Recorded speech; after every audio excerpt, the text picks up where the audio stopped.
Heute möchte ich euch gerne meine neueste Errungenschaft in Sachen Loks zeigen, die BR44 InSpur N aus dem Hause Fleischmann.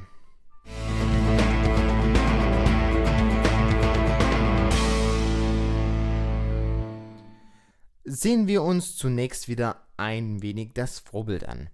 Zunächst zur Epoche.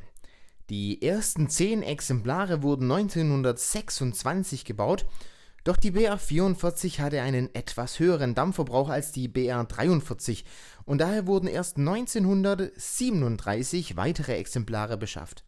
Da die zwischenzeitlich gestiegenen Anforderungen der Zugförderung besser mit dem Drillingstriebwerk der BR44 bewältigt werden konnte.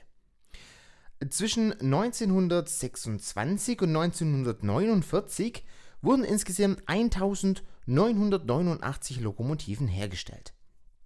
Die Ausmusterung begann dann 1970 und wurde 1977 abgeschlossen.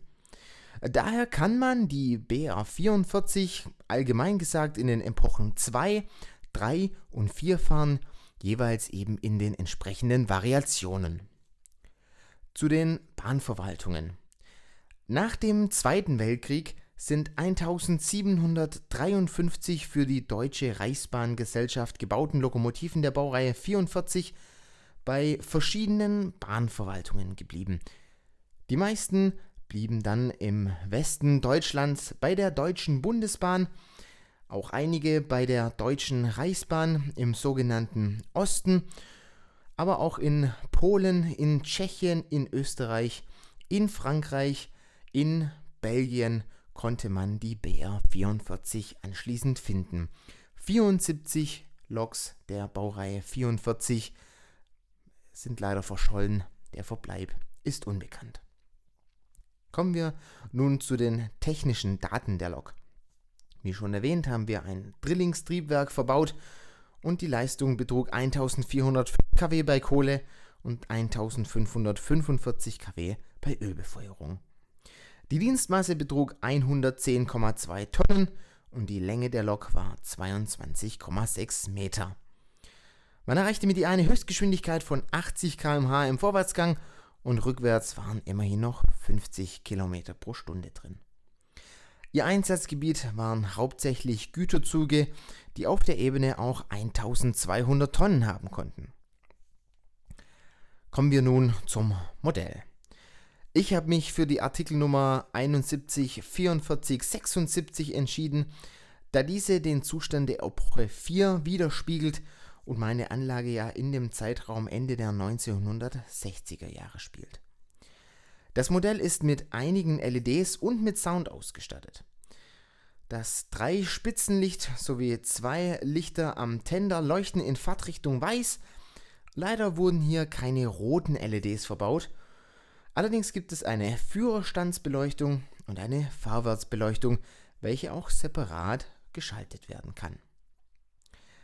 Kommen wir zu den Geräuschen. Ich werde euch nun die Geräusche nacheinander vorspielen und unten immer die Bezeichnung laut der Anleitung einblenden. Viel Spaß also mit der Geräuschkulisse.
Bitte zurücktreten von der Bahnsteigkante und Vorsicht bei der Ausfahrt des Zuges.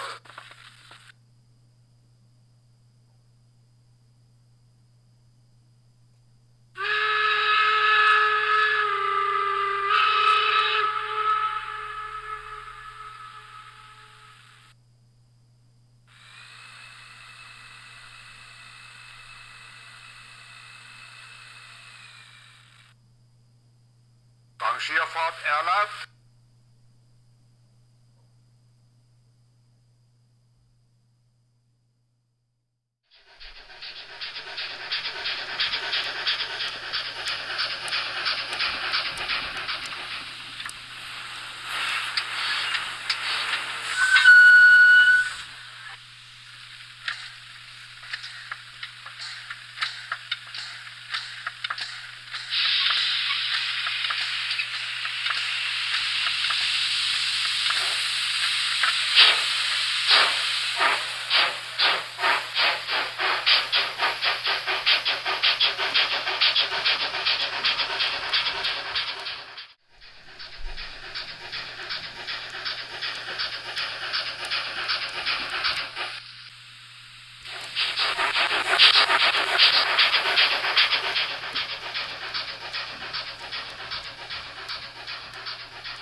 Ja, die Sounds dieser Lok sind wirklich klasse und was ich auch ganz toll finde an den Sounds, dass sowohl während der Fahrt als auch im Stehen immer wieder zusätzliche Geräusche eingespielt werden, um das Ganze abwechslungsreich und realistisch zu halten. Gefällt mir wirklich sehr gut. Machen wir mit den Maßen des Modells weiter. Länge über Puffer 141 mm, was einem Maßstab von 1 zu 160,4 entspricht. Das werte ich als Volltreffer. Die gemessene Höhe von 27,8 mm entspricht dem Maßstab 1 zu 163. Also auch hier würde ich sagen, sind wir noch völlig im Rahmen. Das Gewicht von 97 Gramm, das ist leider nicht maßstabsgerecht. Da es ja sozusagen ein Volumen ist, müsste man also 3 mal durch 160 teilen. Das wären 110,2 Tonnen durch 160. Durch 160 wären 6. Naja, ich schweife ein wenig ab und eigentlich ist das Gewicht auch irrelevant, denn theoretisch ist es ja so, dass mehr Gewicht mehr Traktion bedeutet. Theoretisch sage ich, denn leider ist die Traktion eines von den beiden Mankos, die ich an diesem Modell zu beanstanden habe. Denn dadurch, dass die Lok nur über 2 Achsen im Tender angetrieben wird, hat sie nicht die beste Zugkraft. Wenn ich die Zugkraft mit meiner V200 von Minitrix vergleiche, dann ist es regelrecht lächerlich, was hier die BR44 ziehen kann.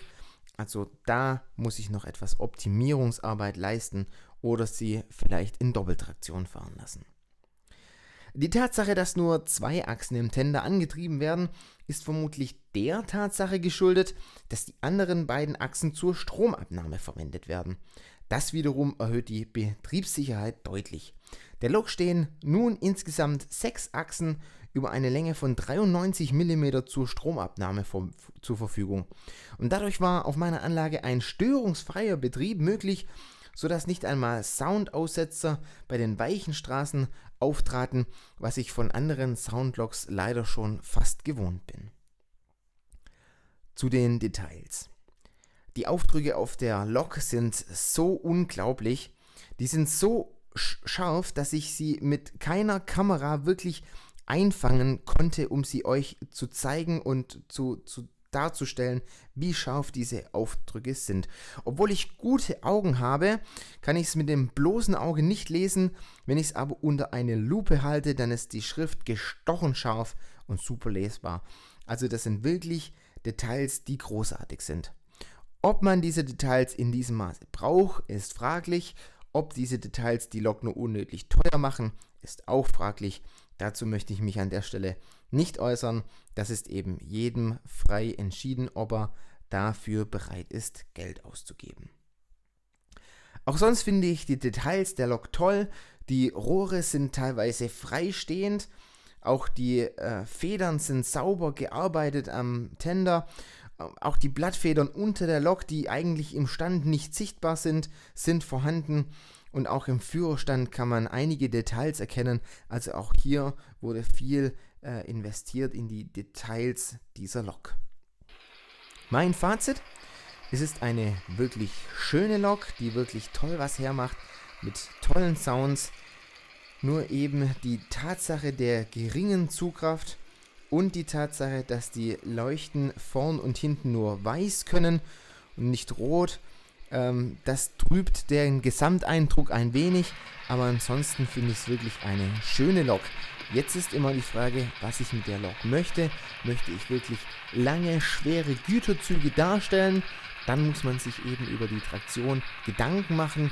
Möchte ich die Lok als Schublok einsetzen? Dann stört mich natürlich auch, dass das rote Licht nicht vorhanden ist.